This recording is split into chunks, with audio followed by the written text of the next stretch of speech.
दूल्हे की घड़ी के लिए रखो 50,000 रुपये। जी कितने हो गए भाई, ये टोटल हो गए 3 लाख। 3 लाख रुपए। अच्छा, अम्मा ने और सफिया ने फजर की दुल्हन का जो सामान है उसके लिए 5 लाख रुपए कहे, ये हो गए 8 लाख रुपए, है ना जी। अच्छा, अब ये चेक दे रहा हूं, तुम एक काम करना, तुम्हारे दफ्तर के पास ही है बैंक, वहां से आते हुए ये कैश कराते हुए ले आना। ठीक है भाई।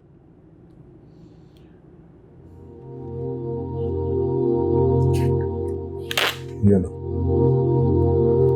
ठीक है।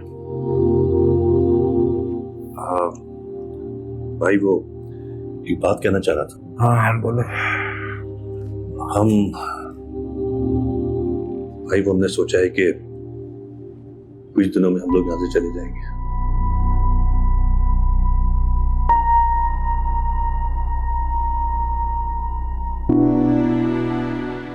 समझ नहीं आ रहा क्या कहूँ तुम्हें। तो यार मैं तो यही कहूंगा बड़ा भाई होने के नाते कि एक दफा फिर सोच लो, अपना घर इस तरह नाराजगी की वजह से छोड़ के जाना कोई अच्छी बात तो है नहीं। देखो, अगर तुम्हें या रेहाना को लगता है तो मैं रेहाना से माफी मांगूंगा। अरे नहीं भाई नहीं, आपको माफी मांगने की जरूरत नहीं है। सच बता रहा हूं, हम नाराज होकर नहीं जा रहे यहां से। बस वो मूल विसाम के साथ जो किया और जो फजर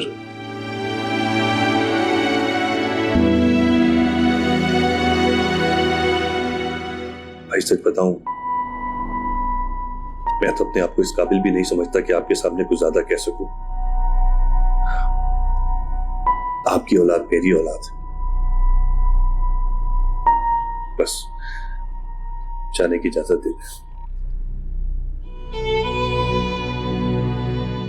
सोचा तो ये था कि चंद सालों में सारा कारोबार बिस्साम के हवाले करूंगा और घर बैठूंगा। थक गया हूं बहुत। तुम खुशनसीब आदमी हो यार, खुदा ने तुम्हें बेटे जैसी दौलत से नवाजा है, थकने नहीं देगा तुम। ठीक, जैसे तुम्हारे और रेहाना की मर्जी। निकाह हो जाने तो फिर चले जाना। थैंक यू भाई।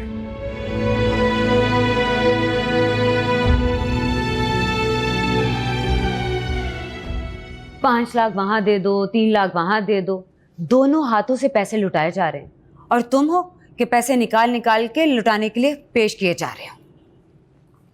मेरा एक पैसा नहीं लगा, सारे पैसे भाई के अपने हैं। फिर तो नहीं लगा तुम्हारे भाई के कमरे में जो वो तोड़ तोड़ के खर्च कर रहे हैं? और तुम भूल क्यों जाते हो बार बार, कारोबार में तुम्हारा भी उतना ही हिस्सा है जितना तुम्हारे भाई का है।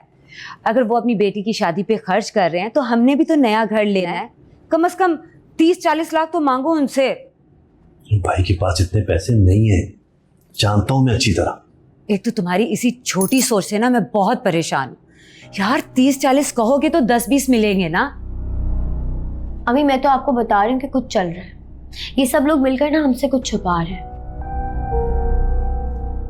दाल में तो काला मुझे भी लग रहा है। एकदम से फजर ने कमरे से निकलना बंद कर दिया और तीनों माँ बेटियां अक्सर अकेली बैठी भिन भिन कर रही होती हैं, और एकदम से फजर का निकाह करो और निकालो उसे। जरूर कोई चक्कर है। क्या हो गया तुम लोगों को? शादी हो रही है उसकी, शर्मीली लड़की है और अपने कमरे में ही तो बैठी है ना, तो क्या गलत है? एक तो तुम हर वक्त ना अपने भाई और उसकी औलाद की तरफदारियां मत किया करो। तुम्हें नहीं समझ में आएंगी अपनी भाभी की चालबाजियां। वो जरूर कुछ छुपा रही हैं, और जब भी तुम्हारी भाभी कुछ छुपा रही होती है ना तो यकीनन कोई ना कोई बड़ी बात होती है। मुझे तो समझ ही नहीं आती तुम लोगों की, क्या बातें लेके बैठ जाती हो। हमें समझ में नहीं आ रहा तो तुम्हें कैसे समझ में आएगा? 10 दिमाग हैं तुम्हारी भाभी के। बस तुम चुपचाप वही करना जो मैं तुमसे कहती रहूं। ओफो अम्मी, छोड़े ये सब बातें। इन पागलों को समझने के चक्कर में ना हम सब पागल हो जाएंगे।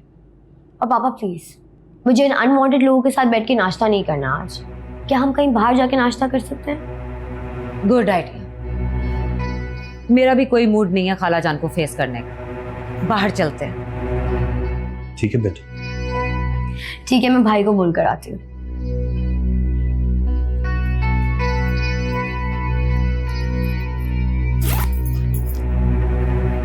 चलें?